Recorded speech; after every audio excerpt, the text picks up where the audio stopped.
A sure sign that all is not well among Tories is leader Kemi Badenoch's lack of control over her own colleagues. Only last week, Badenoch was bemoaning the media interventions of former Prime Minister Liz Truss, who made impossible the Tory High Command's wish for a rebrand and a relaunch.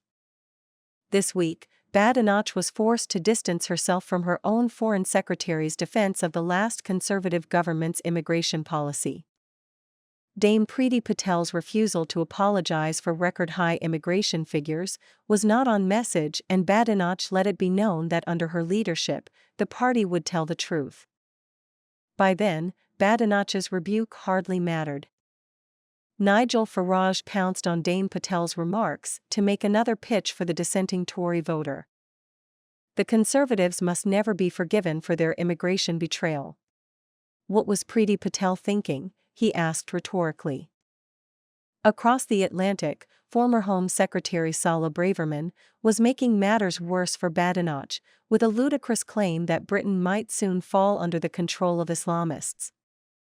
Sala Braverman warned a Heritage Foundation event in Washington that Britain could become an Iran-style enemy of the West within 2 decades.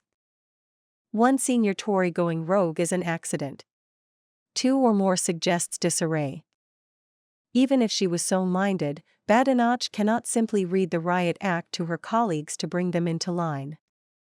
Truss, Patel and Braverman are among the party's bigger political beasts, and Badenoch does not yet have the strength to take on and defeat the nativist wing of her party. And in any case, an open war with Braverman would only bring into sharper focus the split within party ranks over immigration. And it would hand another media win to Nigel Farage and his claim to be the standard-bearer for right-wing policies in British politics. Nothing appears to be going right for Badenoch. The family farm tax was a win. Forcing a government retreat on the grooming gang scandal was another success.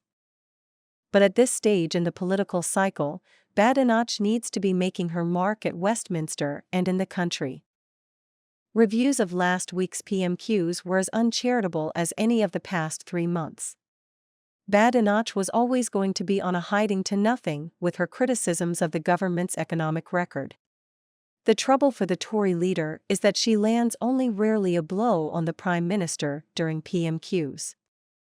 She has failed to connect with the British voting public too, and now her party management skills are being questioned.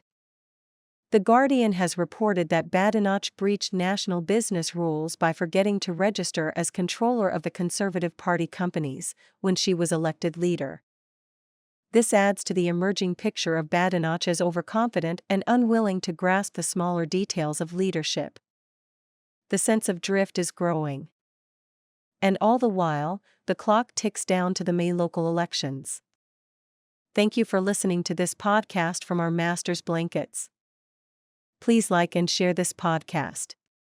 And whilst you're here, please consider subscribing to this channel. This helps us to keep going and to reach more people with our detailed updates on Kemi Badenoch's leadership of the Conservative Party and the challenges she faces. See you next time.